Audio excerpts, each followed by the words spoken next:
Welcome to the world of science fiction stories, and don't forget to like, subscribe, and share the channel. Enjoy the listening. Aliens killed 12 humans, then we killed millions of them.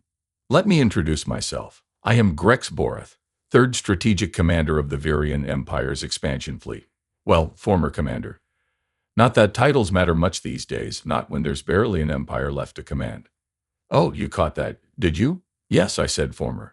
Turns up commanding an interstellar empire's military operations doesn't mean much when said empire has been reduced to a handful of colonies hiding in the shadows of gas giants. Yeah, to the 7 moons that they don't find us. Humans. That's who they are. I'm recording this testimony because someone should document how spectacularly we screwed ourselves. How the mighty Viraxian Empire, spanning 27 star systems, with technology that could terraform planets in decades and harness the energy of binary stars, got its collective tentacles handed to them by a species that had barely figured out how to leave their own atmosphere. How did this happen, you ask? Hey, grab a flask of fermented Zium, friend. This is going to require drinks. We were magnificent once. Our biomechanical ships could fold space itself, cutting through the cosmos like quantum scissors through fabric. Our warriors, genetically enhanced over 17 generations, could survive in practically any environment: vacuum, toxic atmospheres, extreme pressure. We had conquered races that could manipulate gravity as easily as you or I breathe.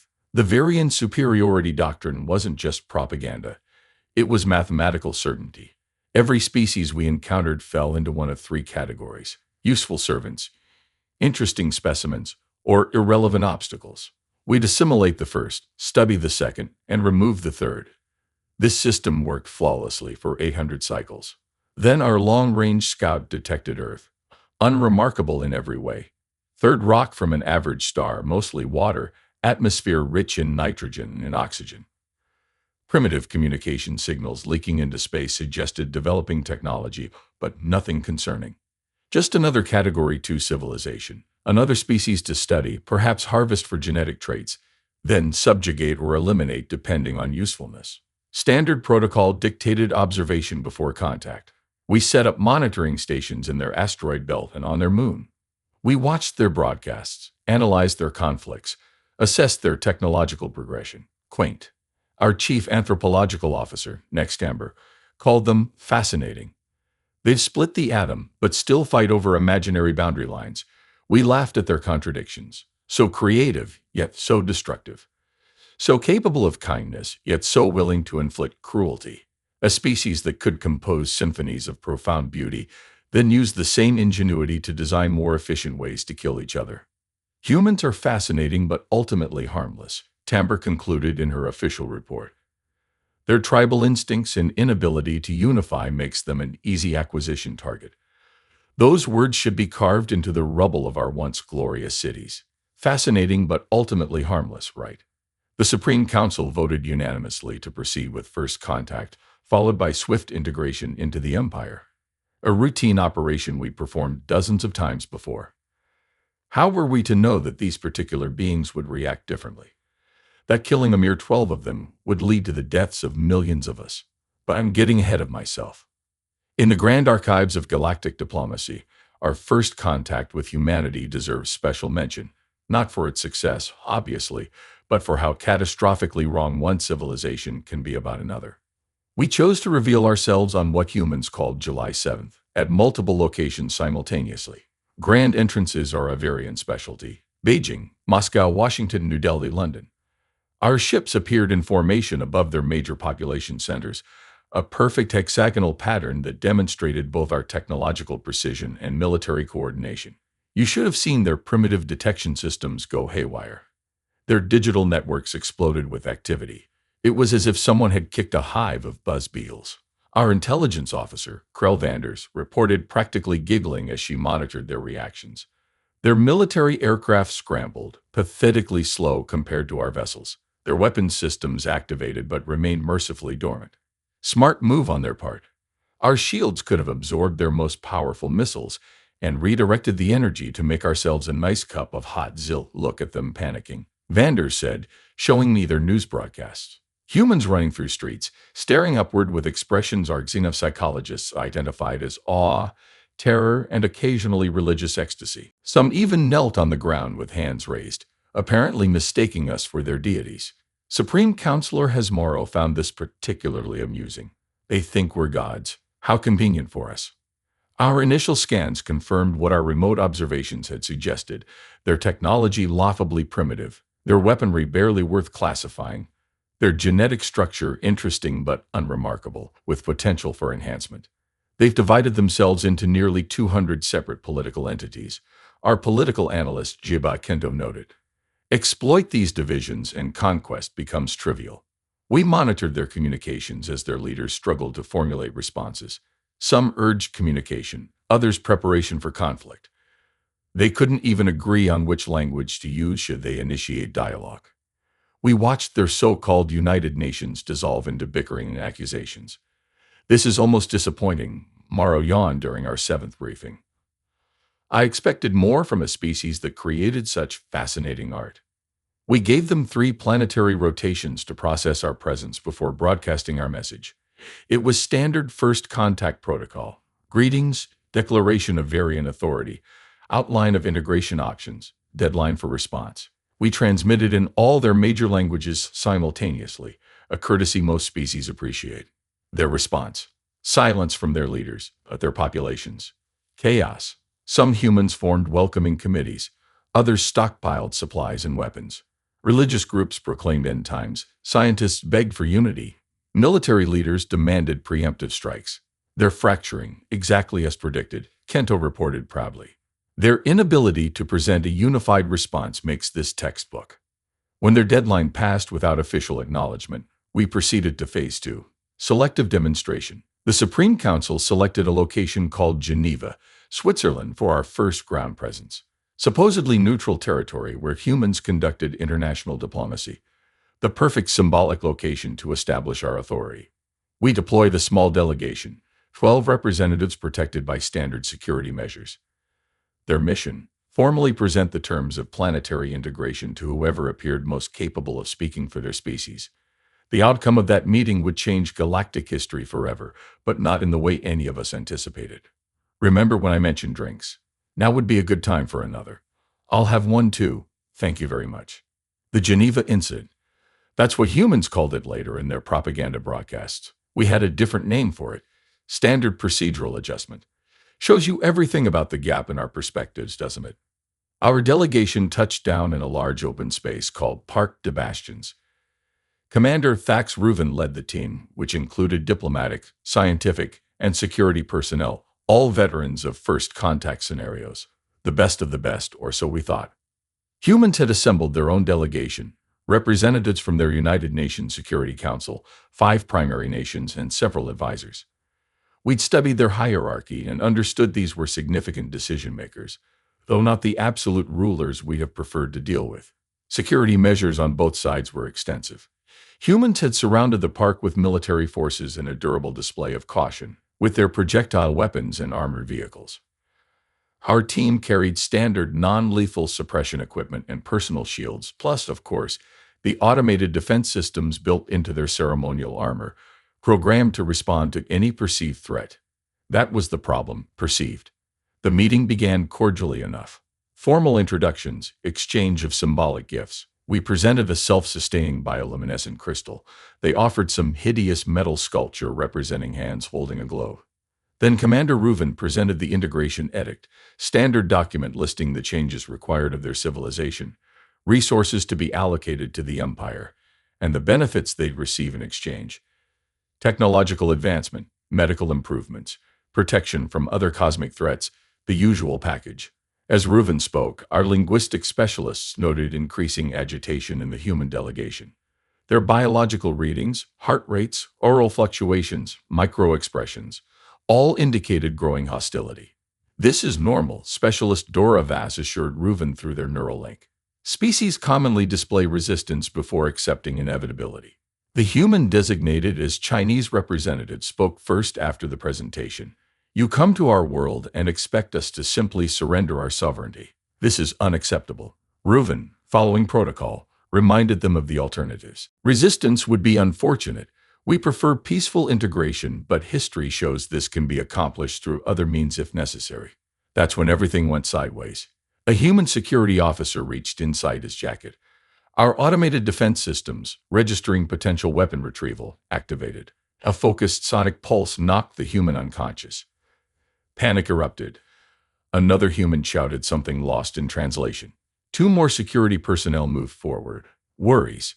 Our systems responded with increasing force. Within 14.3 seconds, 12 humans lay dead or dying. 6 security personnel, 4 delegates, and 2 bystanders who had rushed forward. Medical personnel, we later realized. Our delegation, protocol overriding judgment, activated emergency extraction. They were back aboard ship before the humans' primitive projectile weapons could be properly aimed. Regrettable but procedurally correct, Supreme Counselor Morrow declared after reviewing the incident. Their aggressive response validates our approach. We proceed with Stage 3. Only Anthropological Officer Tamber expressed concern.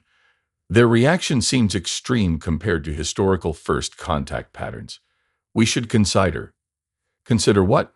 Morrow interrupted. Deviation from established protocol. Their behavior fits precisely within predicted parameters for primitive species encountering superior force. Their resistance will crumble once we demonstrate our full capabilities. The Council voted unanimously to escalate with one abstention, mine.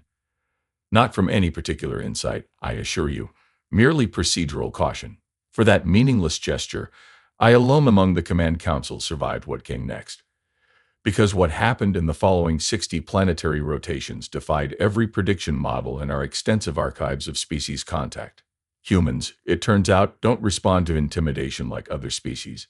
Not at all. If you're wondering how a species with technology thousands of years behind ours managed to devastate the Viraxian Empire, you're asking the right question. I asked it myself repeatedly while watching our colonies burn. The first human counterattack came just 16 hours after the Geneva incident. 16 hours. Most species would still be drafting strongly worded diplomatic protests. We detected multiple nuclear detonations in low Earth orbit, not aimed at our vessels. They couldn't reach us, but at their own satellites. The electromagnetic pulses temporarily disrupted our observation systems and destroyed much of their own orbital infrastructure. They're crippling their own communication networks. Fleet Commander Zarevos laughed during the emergency briefing. This proves they're incapable of coordinated response. Oh, how wrong we were. The humans hadn't destroyed their communications. They'd eliminated our easiest surveillance methods while maintaining hardened military networks we hadn't fully mapped. It was our first clue that they understood asymmetrical warfare. While we recalibrated our systems, human military vessels worldwide executed what they later called Operation Blackout. Their submarines, primitive underwater vessels we largely dismissed as irrelevant, surfaced near our lower atmosphere monitoring platforms and launched missiles. 23 of our atmospheric observation posts destroyed in under an hour. Inconvenient but insignificant, Supreme Counselor Morrow declared, waving a tentacle dismissively. Replace them and proceed with the integration timeline. Then came their ground assault on our lunar base. Humans actually landed crude rockets filled with what appeared to be mining explosives on the dark side of their moon, directly on top of our primary surveillance facility. 62 Virian personnel killed. That got the Council's attention. How did they locate the facility? Kento demanded, his crests flaring with agitation. It was shielded and camouflaged according to standard protocols. Our intelligence division had no answers. We deployed defensive platforms around our remaining lunar operations and prepared for Stage 3 implementation, targeted removal of human military capability. But before we could launch our precision strikes, they hit us again. A seemingly routine Resupply shuttle approaching our primary command carrier suddenly accelerated and detonated against the carrier's shield generators. A human suicide attack using one of their crude spacecraft loaded with primitive but surprisingly effective explosives. The blast didn't penetrate our hull, but it created a localized energy surge that temporarily disrupted our defense grid. And that's when we learned humans had somehow reverse-engineered elements of our propulsion technology from merely observing our ships. 3 human nuclear-powered spacecraft, previously undetected due to minimal energy signatures, accelerated to attack velocity and struck the command carrier's now vulnerable sections. 2,112 crew members dead, including Fleet Commander Vos. The carrier maintained structural integrity, but the psychological damage was done. For the first time, the Command Council experienced something previously unthinkable: fear. This resistance is unprecedented, Timber stated during the emergency session. Their technological adaptation speed exceeds all known parameters. Morrow, still confident despite mounting evidence, ordered immediate retaliation. Deploy phase strikers against their primary military installations. Show them the consequence of resistance. We launched precisely targeted energy weapons against 57 human military bases across their planet. The attacks were flawlessly executed, each target obliterated with minimal civilian casualties. By any reasonable assessment, we had demonstrated overwhelming superiority. Most species surrender after such a display. Humans united. Their previously fractured political entities formed an unprecedented alliance. The Earth Defense Coalition, they called it. Every nation, every resource dedicated to a single purpose: our destruction. Their response came in waves. First, they evacuated their major cities, not in panic but with astonishing coordination. Within days, their population centers, which we'd identified as prime psychological targets, stood largely empty.